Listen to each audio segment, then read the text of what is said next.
Dimanche 7 octobre 2018, journée mémorable pour le peuple camerounais qui s'est rendu aux urnes ce jour pour élire son nouveau président. Mesdames, Messieurs, bienvenue dans la soirée électorale avec Africa 24 qui vous a tenu en haleine tout le long de ce processus électoral. Nous voici partis pour 2 heures d'émission, 2 heures au cours desquelles nous allons décrypter la journée de vote, on va décrypter la campagne électorale, est-ce que tout s'est très bien passé, on va porter un regard sur le comportement des acteurs sur le terrain, le comportement des candidats aussi, les messages lancés, on va porter également un regard sur les chantiers du nouveau président. Mais pour le faire, dans le premier plateau, nous avons 4 invités sur ce plateau.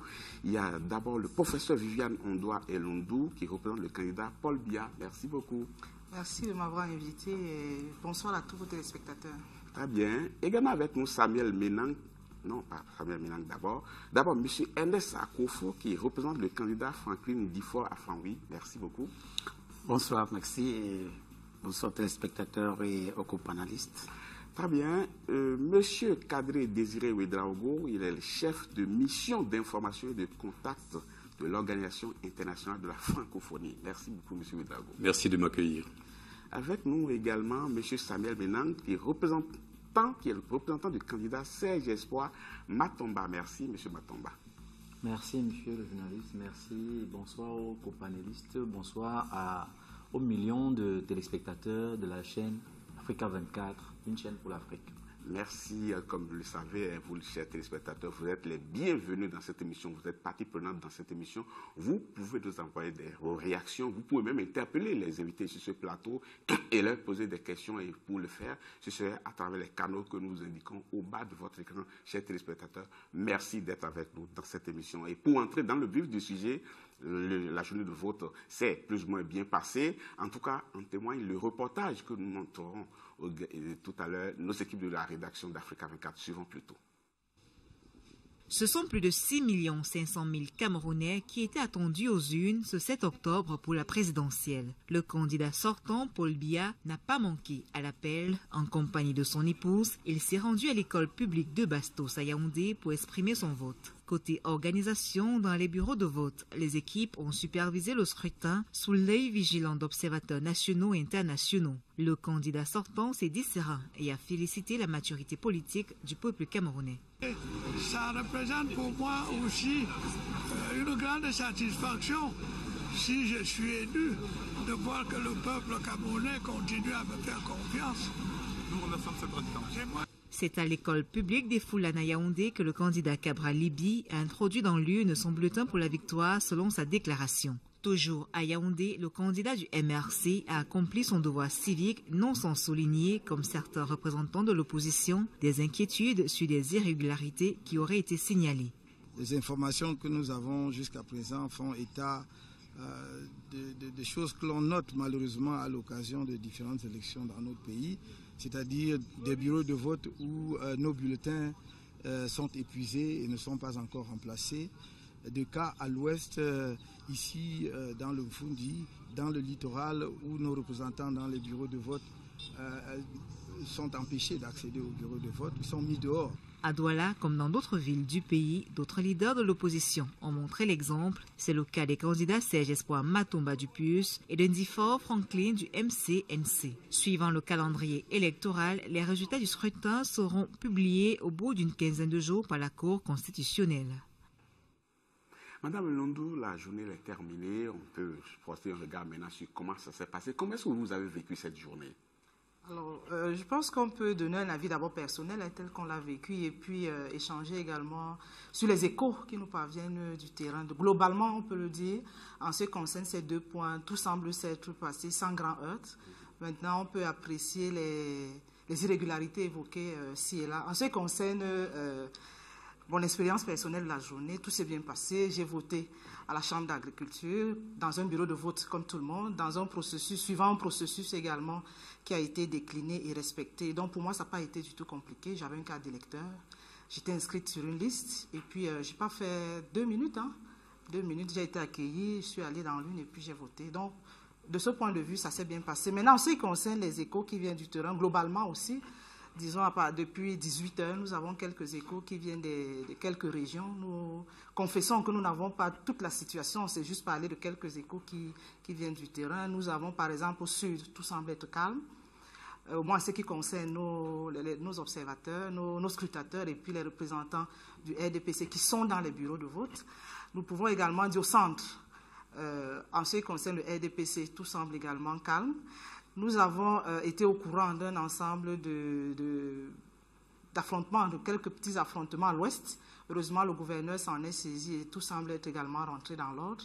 Nous avons également été au courant d'un ensemble de dysfonctionnements, on peut le dire ainsi, à EDA, où certains de nos militants avaient des cartes d'électeurs, mais ne retrouvaient pas leur nom sur la liste. Donc, je pense que globalement, dans tous les cas, en ce qui concerne le RDPC, pour les informations que nous avions à notre niveau, de nos observateurs, bien entendu, ce n'est pas notre rôle vraiment, mais au moins on peut dire que le pool que nous avons jusque-là semble indiquer que tout se passe globalement bien. Merci beaucoup, Mme Elondo. Monsieur Akoufou, dites-moi, est-ce que vous avez été satisfait de la manière dont tout s'est passé dans votre bureau de vote et également par les échos que vous avez eus sur l'ensemble du pays?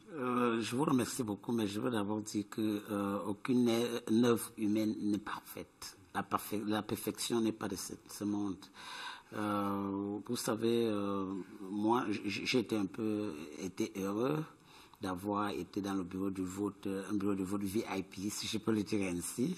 Vous voyez, quand vous êtes dans un bureau de vote là où le président de la République vient voter, vous êtes heureux.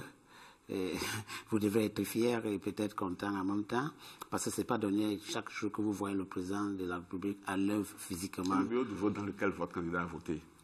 D'autres aussi peuvent dire qu'ils sont heureux de quelqu'un qui prétend être président de la République. Peut-être que quand je dis VIP, parce que vous voyez, c'était bien aménagé, quoi. Oui, et il y avait nous étions un peu petits soins, si je peux le dire ainsi. Oui, par contre, ailleurs, c'était pas ça. Nous avons vu certaines images tout à l'heure.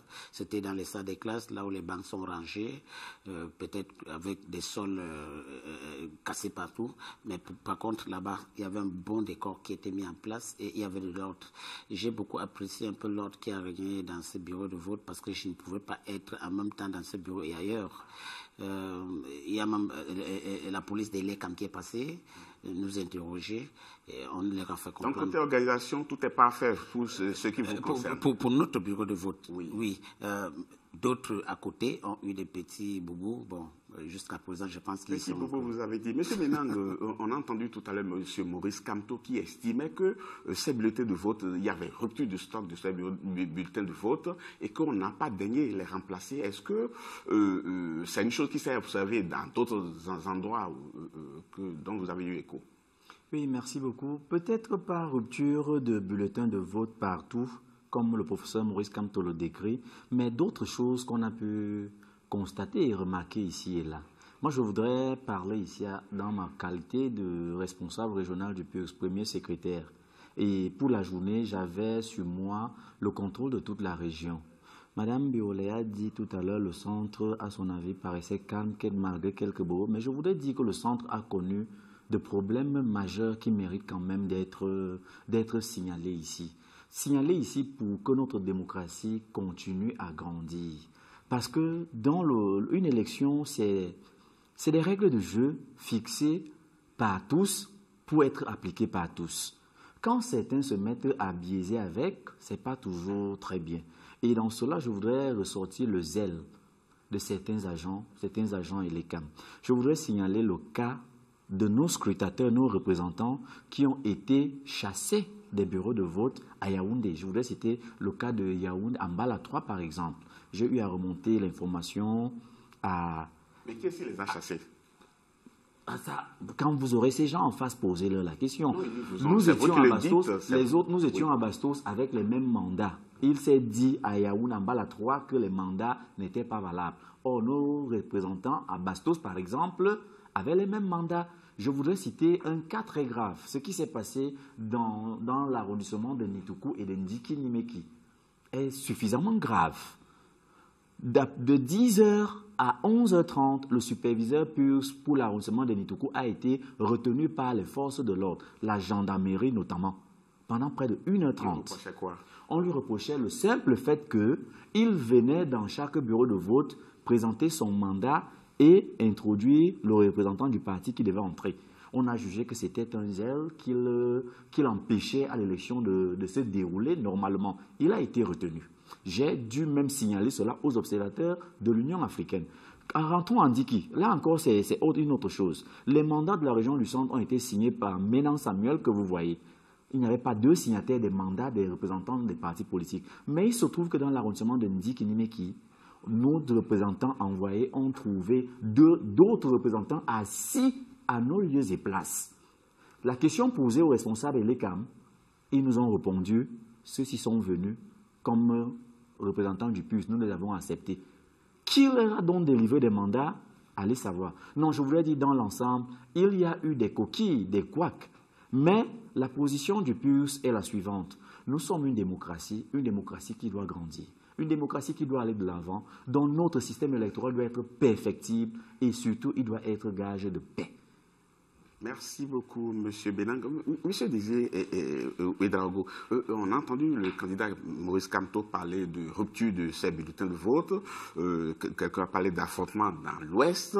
On a noté quelques cas d'intimidation. Est-ce que, à la fin de cette journée, vous êtes satisfait de la manière dont les choses se sont passées, en gros? Bien, permettez-moi d'abord de vous situer le cadre d'intervention de la francophonie pour dire que nous ne sommes pas ici dans le cadre d'une mission d'observation au sens classique du terme. La francophonie a plutôt choisi d'accompagner le Cameroun à long terme dans l'organisation de ces élections.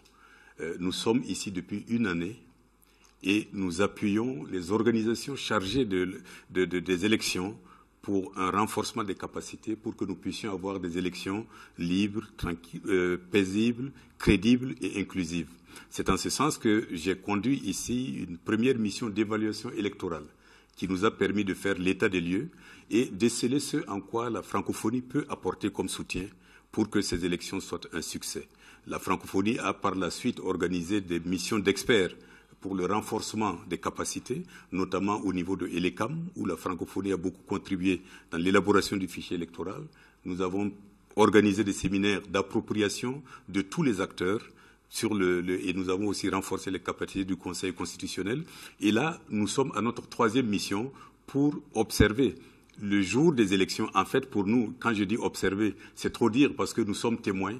Nous avons visité des bureaux de vote dans Yaoundé et dans les environs pour voir en quelle mesure l'appui de la francophonie a porté ses fruits et bien sûr voir quels sont les domaines pour que nous puissions continuer cet appui à l'avenir. Mais c'est véritablement un partenariat et une assistance à long terme que la francophonie a décidé d'apporter au Cameroun. Mais avec tout ce que vous avez décrit, tout ce que la francophonie a eu à faire, quand vous écoutez quand même ces remontées-là, est-ce que vous vous dites que vous êtes passé à côté de quelque chose, ou bien il y a eu encore des insuffisances, ou bien vous n'avez pas atteint vos objectifs? Non, pas nécessairement, mais dans les bureaux de vote que nous avons visités, nous ne sommes pas tombés sur quelque chose de bien grave. Bon, il y a peut-être quelques petites insuffisances que nous avons notées et du reste que nous allons mettre dans nos recommandations et dans notre rapport. Mais dans l'ensemble, je crois que nous avons noté quand même une certaine maîtrise par les agents des bureaux de vote du processus. Il y a quelques, par-ci, par-là, des petites insuffisances, mais comme le disait mon collègue tout à l'heure, une œuvre humaine n'est jamais parfaite. Il faut simplement donc corriger à chaque fois qu'on trouve quelques insuffisances que ce soit, mais nous n'avons pas trouvé quelque chose de bien grave dans ce que nous avons vu. Nous ne prétendons pas avoir tout vu, naturellement. Madame Elondou, c'est vrai que toute humaine est entachée peut-être parfois d'irrégularités, mais nous évoluons vers la perfection. S'il faut intervenir, quels sont les points sur lesquels il faut intervenir pour que la prochaine fois, on ait des élections beaucoup plus crédibles, enfin, entachées de moins d'irrégularités, je vais dire? Alors, ce qu'il faut déjà noter, nous avons tous suivi le processus depuis l'inscription sur les listes électorales jusqu'à l'élection de ce jour. Ce qu'il faut déjà rappeler, c'est que c'était une œuvre collective. Donc, il y avait des actions qui étaient menées par les partis politiques, par les partenaires, par la société civile, par les CAM, par le gouvernement. Donc, moi, je pense que s'il faut relever déjà ce qui a marché, c'était un bon point. Mais ce que nous avons quand même constaté sur le terrain, au moins en ce qui concerne les partis politiques, je voudrais parler là d'une responsabilité que nous avons souhaité pleinement assumer au niveau du RDPC, c'est qu'il fallait quand même s'assurer de l'inscription je peux dire des personnes, je ne voulais pas dire qu'il y en a qui ne doivent pas être inscrites, mais au moins le nombre d'électeurs était, de notre point de vue, suffisamment bas et pourrait peut-être questionner l'action de certains partis politiques et peut-être de l'ensemble des partis politiques, parce que ce n'est pas qu'une action ou alors une œuvre de l'ECAM. Ça, c'est la première chose. La deuxième chose qu'on peut également relever comme point à améliorer, c'est que les listes ont été affichées un peu tard. Peut-être si les listes provisoires, fut-elles provisoires, mais quand même des listes étaient affichées une semaine avant, peut-être qu'il y aurait eu la remontée d'un ensemble de revendications ou alors des corrections qui auraient pu être faites suffisamment à temps. Je pense que l'affichage également de ces listes peut se faire un peu plus tôt. Ce qu'on peut également relever, et nous avons constaté, ça a été relayé par les médias, que plusieurs personnes se sont inscrites mais n'ont pas retiré leur carte d'électeur. Je pense que là aussi, il y a une éducation civique à apporter de ce point de vue, surtout que lorsque les meetings se tenaient, nous avons vu un grand engouement, un grand intérêt de la population, mais cet intérêt-là et cet engouement contrastaient avec le nombre d'électeurs. Je pense que c'était quand même une souffrance que ces électeurs, ou bien disons ces compatriotes nous ont infligé, parce qu'il aurait été bon d'avoir une sorte de corrélation entre cet engouement et l'inscription sur les listes électorales. J'imagine que de ce point de vue, il y a une responsabilité individuelle, il y a également une responsabilité des partis politiques, une responsabilité institutionnelle. Je voudrais terminer en disant également qu'il ne faut pas négliger, et de ce point de vue, il y a quand même une responsabilité citoyenne que nous devons tous afficher ou assumer, quelles que soient nos appartenances aux partis politiques. Il ne sert à rien dans un processus comme celui-là de chercher à invectiver.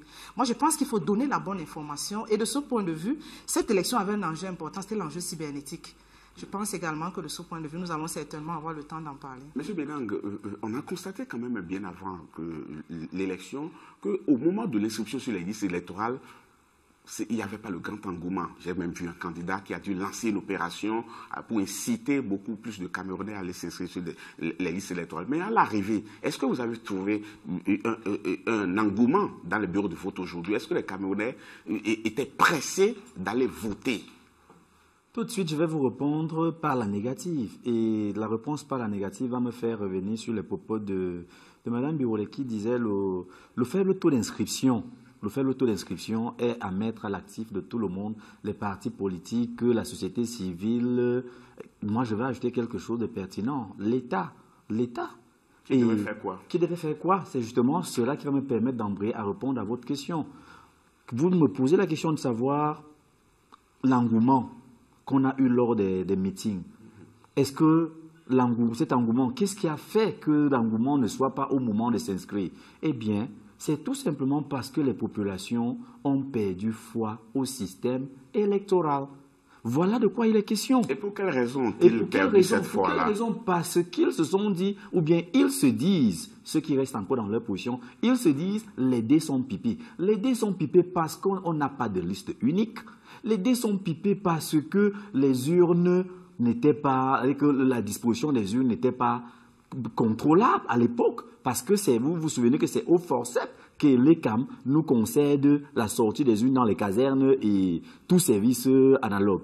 Donc, c'est un peu cela, c'est la remise en cause du système électoral entier. En fait, ce que le mérite du parti au pouvoir actuel, c'est d'avoir réussi à désintéresser la majorité des Camerounais à la chose politique, à l'élection, parce qu'ils disent c'est pas crédible. Mais est-ce qu'il y a eu des améliorations cette fois-ci, selon vous? Amélioration. Parce que vous avez parlé des élections avant. Amélioration, je ne pourrais pas cracher dessus, et je vais profiter de ces améliorations pour demander aux Camerounais, parce que c'est ce que mon parti lui fait, aux Camerounais de revenir. Voilà pourquoi dans notre panneau on dit, la devise c'est « lève-toi et agis ». Il y a eu des améliorations. Nous sommes sortis des casernes, et je vais vous donner un exemple d'école aujourd'hui. C'est ce que nous disons souvent lors des campagnes aux Camerounais. Je sors d'un bureau de vote, nous étions, M. Akufo et moi, à Bastos, où j'ai pu monitorer le travail dans plusieurs bureaux de vote. Le président Biya n'a pas eu besoin de tricher là-bas. Il l'a gagné à plate couture. Nous sortons de là, c'est des améliorations. Mais seulement, à côté de cette amélioration-là, cela n'a pas interdit à un président de bureau de vote de se donner le luxe de bourrer J'espère que vous parlez avec preuve.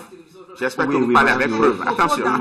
J'espère que vous parlez avec preuve. Vous étiez là, vous avez constaté. Oui, s'il vous plaît, je peux continuer. Je vous en parce prie. que les observateurs de l'Union africaine, tous ceux qui étaient là, j'ai pris la peine d'aller signaler. Alors nous parlons, avant de quitter là-bas, nous avons signalé aux gens de l'ECAM qui nous ont dit en disant, si vous voulez que je vous raconte les faits, vous voulez les faits? Je vous en prie, oui. Ok. Très rapidement. Il se trouve que nous avons des observateurs qui sont super jeunes. Ils vont observer. Le président de la République s'annonce, ou bien est annoncé. Il doit voter dans le bureau A. Le fait se déroule dans le bureau B. Ces jeunes se mettent aussi à la fenêtre et veulent voir leur président. Parce que quoi qu'on dise, c'est notre président. Ils veulent le voir de près. Dès qu'ils le font, entre-temps, le président du bureau de vote a demandé qu'on arrête d'abord. On arrête d'abord le processus. Ils vont donc vers la fenêtre. Quand ils veulent se retourner, le monsieur est en train de mettre des urnes. Monsieur Akufo est là, on sait. Il est en train de mettre des enveloppes. Quand il est interpellé par nos représentants, il répond tout simplement, je ne suis pas du RDPC. Le représentant lui rétorque, mais qui vous a dit que vous allez bourrer les urnes du RDPC? Cette affaire a connu des péripéties diverses, de telle enseigne qu'aujourd'hui, en soirée, quand nous quittions Bastos, tous les commissaires étaient là, tout l'ECAM était là. Alors nous parlons dans ce bureau de vote, ces responsables n'ont pas signé le PV. De toute façon, vous avez ce qu'il vous a dit, de grave, c'est quelque chose d'important. C'est qu'ils ne sont pas sûrs qu'ils ont bourré les bulletins du RDPC. Non, c'est je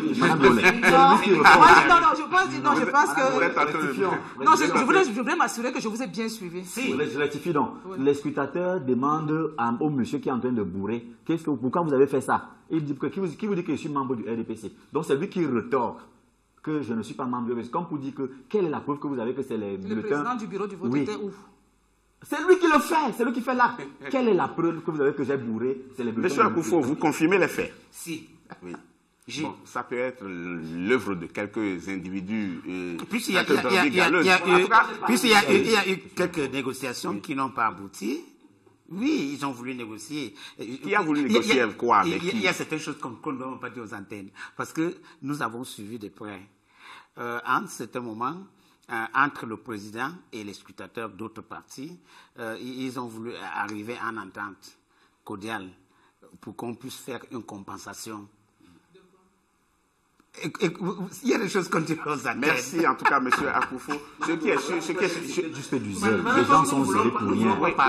De toute façon, c'est pour cela qu'il faut envoyer des scrutateurs, que chaque candidat a ses représentants dans ce bureau de vote. Ces actes, certains individus vont les commettre. Et c'est très bien de pouvoir mettre des observateurs là et de pouvoir constater. Je crois que l'ECAM fera le travail judiciaire qui s'impose. Je vais demander à monsieur Ouedraogo, quand vous entendez ce genre de choses, est-ce que vous vous dites qu'on est encore loin du compte? Bien, notre rôle est d'observer tout ceci, justement. Et si vous me permettez, pour notre part, le peu que nous avons vu, c'est d'abord de féliciter les électeurs camerounais pour leur calme, leur fair play. Et au moment même où il y avait des différends, nous n'avons pas vu quelqu'un lever la voix. Tout s'est passé dans le calme et la bonhomie. Et je crois que quelque part, c'est une réponse à l'appel que tout le monde a lancé de faire que les élections soient paisibles et crédibles. Après cela, nous avons également remarqué que, il y a des choses qu'il faut corriger, notamment le nombre d'électeurs inscrits. Nous l'avons remarqué, 6 600 000 électeurs inscrits sur un potentiel que d'aucuns jugent entre 11 et 12 millions. Il y a encore certainement quelque chose à faire. Et nous-mêmes, nous avons fait des recommandations. Mais comme vous le savez, nos recommandations, nous le faisons par le canal diplomatique. Et nous sommes là pour pousser pour que ça s'améliore. Mais je vous dis, nous ne sommes pas une mission d'observation classique. Nous étions 14. Nous nous sommes répartis pour visiter les bureaux de vote. Nous n'avons pas été témoins des événements dont on parle tout à l'heure. Mais ce que nous avons remarqué, c'est quelques petites insuffisances que nous porterons dans les recommandations que nous allons faire pour améliorer le processus pour les années à venir. Merci.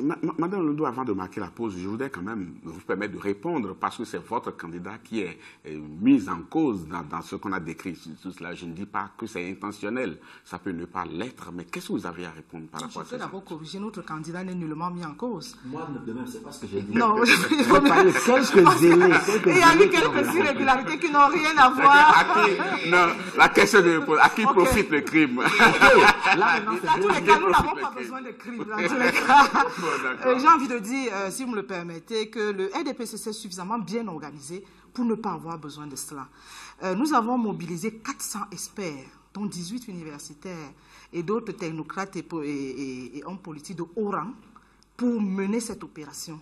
Nous avons également mobilisé pour les bureaux de vote, dans chaque bureau de vote, un mandataire, disons un représentant du parti, un scrutateur, ce qui fait un peu plus de 5000 personnes, et exactement 5088 personnes dans tous les bureaux de vote au Cameroun et à l'étranger. Je voudrais également dire, en ce qui concerne ces ressources humaines, justement pour dire qu'on n'a pas besoin de ça, que nous avons mobilisé d'abord notre sommier politique, disons nos ressources humaines politiques. Vous savez que nous avons une académie. Et dans ce cadre-là, l'ensemble des responsables politiques du parti, du comité central, disons le bureau politique, comité central, jusqu'à la base, nous avons un peu plus de 28 000 ressources humaines politiques. Je ne compte pas les sympathisants, je ne compte pas les alliés. Donc, juste pour dire que organisé nous n'avons pas besoin de ça, donc nous n'avons pas besoin de crimes.